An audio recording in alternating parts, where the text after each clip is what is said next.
آیت اللہ علی خامنائی کئی دہائیوں تک ایران کے سب سے طاقتور شخص رہے۔ 36 سال تک ان کا ٹائٹل تھا سپریم لیڈر۔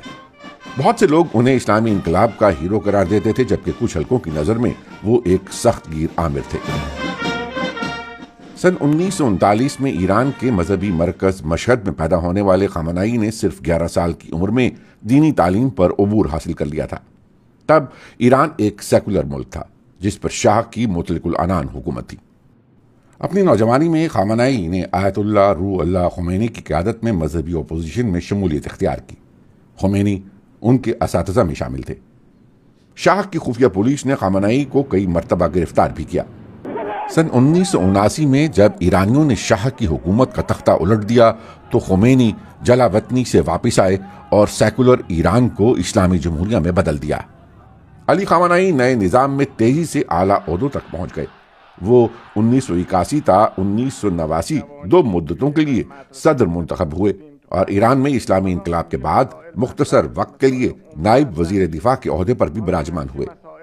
سن 1989 میں جب خمینی کا انتقال ہوا تو خامنائی ان کے جانشین کے امیدواروں میں شامل ہو گئے۔ وہ خود اس بات کا اعتراف کرتے تھے کہ وہ اس منصب کے لیے مذہبی طور پر اہل نہیں۔ میں سپریم لیڈر بننے کے قابل نہیں ہوں، مجھے اس کا علم ہے اور آپ حضرات بھی جانتے ہیں۔ اگر کوئی اسلامی معاشرہ مجھے اپنا رہنما بنانے کا سوچ رہا ہے تو اسے خون کے آنسو رونا چاہیے۔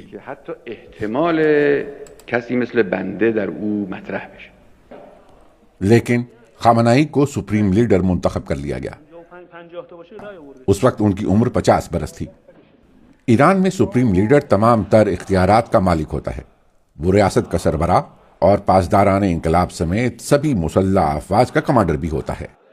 آنے والی دہائیوں میں خامنائی نے ایران کی سیاست اور مذہب دونوں پر مکمل اختیار قائم رکھا۔ انہوں نے اسرائیل اور امریکہ کے خلاف دشمنی کو مزید سخت کیا اور بارہا ہولوکاسٹ کی حقیقت کو چھٹلایا۔ انہوں نے اسلامی جمہوریہ کے سخت مذہبی ڈھانچے کو مزید سخت کیا، روزمرہ زندگی پر ریاستی کنٹرول بڑھایا، آزادی اظہار کو محدود کیا اور ایک طاقتور نگرانی اور سیکیورٹی والا نظام تعمیر کیا تاکہ اسلامی انقلاب کے نظریات کے وفاداری کو یقینی بنایا جا سکے۔ خامنائی نے ایرانی پاسداران انقلاب کو بھی ایک ایسی طاقت میں بدل دیا جو نہ صرف سماج بلکہ اختلاف رائے کو بھی دباتی رہی۔ سن 2009 میں جب گرین موومنٹ کے دوران متنازع صدارتی انتخابات کے خلاف احتجاج کرتے ہوئے لاکھوں افراد سڑکوں پر نکل آئے تو پاسداران انقلاب نے اس احتجاج کو طاقت کے بل پر کچل دیا۔ بعد کے برسوں میں بھی خامنائی کو بڑے پیمانے پر عوامی احتجاجی لہروں کا سامنا کرنا پڑا۔ معاشی بحران، ایندھن کی قیمتوں میں اضافہ اور پانی کی قلت جیسے مسائل نے عوام کو بارہا مشتعل کیا۔ پھر سن 2022 میں اخلاقی پولیس کی حراست میں ایک نوجوان لڑکی کی موت نے خامنائی اور اسلامی جمہوریہ کے لیے سب سے بڑا چیلنج کھڑا کر دیا۔ تب حکومتی کریک ڈاؤن کے نتیجے میں سینکڑوں مظاہرین مارے گئے اور بے شمار کو گرفتار کر لیا گیا۔ خامنائی نے ان احتجاجی مظاہروں کا الزام بیرونی دشمنوں پر لگایا اور پاسداران انقلاب کی کارروائیوں کا دفاع کیا۔ ان کے لیے اسلامی جمہوریہ کا تحفظ سب سے اہم تھا۔ من جان ناقابلی دارم، میری روح کمزور ہے، میرا جسم ٹوٹا ہوا ہے، اور جو تھوڑی بہت عزت آپ نے مجھے دی ہے میں اسے انقلاب اور اسلام کے لیے قربان کر دوں گا۔ در راہ این انقلاب و در راہ اسلام فدا خواهم کرد۔